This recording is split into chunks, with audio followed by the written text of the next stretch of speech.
Всем привет! С вами Екатерина и канал Подарки 108.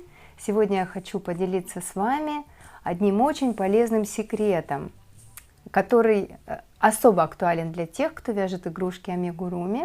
Когда я узнала об этом способе, это очень сильно облегчило мне жизнь, потому что до этого я серьезно заморачивалась, я нарезала кусками пряжу, вязала вместе в несколько слоев. И если мне не хватало, нарезала снова, довязывала, либо разматывала на 3 мотка один моток пряжи и вязала в 3 мотка, в 3 нити. В общем, это было неудобно. А здесь, когда я узнала этот способ, это прямо облегчило вязание. И сегодня я хочу поделиться как раз этим способом, как вязать из одного мотка в 3 нити, не обрезая и не связывая пряжу между собой. Как вы видите, я люблю игрушки яркие, колоритные, разноцветные, поэтому для меня эта информация особо актуальна. Думаю, что вам также пригодится. Обязательно поделитесь с теми, кто вяжет игрушки амигуруми и для кого будет эта информация актуальна. А я хочу вам прямо на практике показать, как это делается. Давайте сейчас рассмотрим, как вязать из одного мотка пряжи в 3 нити, не обрезая, связывая нить. Вот игрушка, которую я сейчас вяжу. Это пряжа 200 метров на 100 грамм. И мне нужно сделать поясок вот из такой пряжи. Если мы сравним две пряжи, то голубая как раз тоньше примерно в 3 раза. Мы закончили вязание, обрезали нить. Берем нить голубого цвета, которую нам нужно вязать в 3, и просто складываем в 3. Вот так получается, тройная, то есть не обрезая ничего. С этого края начинаем вязать, и не важно, где у нас закончится. Дальше покажу, как мы в любой момент продлеваем тройную нить. Здесь я просто привязываю, прячу узелок внутрь и начинаю вязать. Продолжаю вязать столбиками без накида. Делаю вот этот пояс голубым цветом в 3 нити.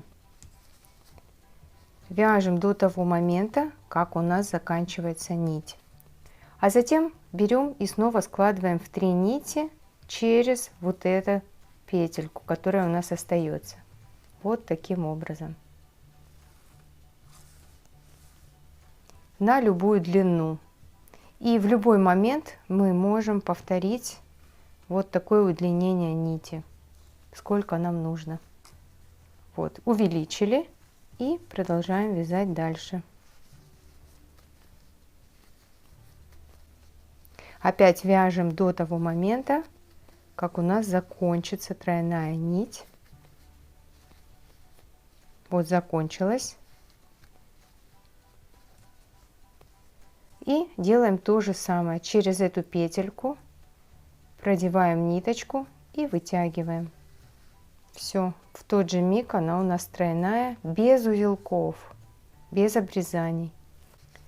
Таким образом мы вяжем без проблем в 3 нити до конца ряда.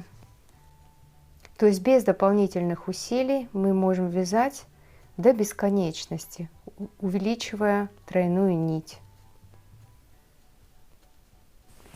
Друзья, я надеюсь, эта информация для вас была полезна. У нас в преддверии Нового года очень много планов, очень много новогодних подарков. Мы уже начали вязать драконов. В прошлом году мы вязали зайцев усиленно, в позапрошлом тигров. Очень-очень много тигров связали вы, прислали очень много фотографий мне, спасибо большое. Вот. Очень надеюсь, что в этом году мы тоже плодотворно проведем предновогодние дни и подготовим подарки для наших близких. Давайте вязать вместе. Если вам нравится такого формата видео с полезными советами, дайте знать в комментарии, и я, скорее всего, что-нибудь еще интересное для вас запишу. И до новых мастер-классов. С вами была Екатерина и канал Подарки 108. Пока-пока.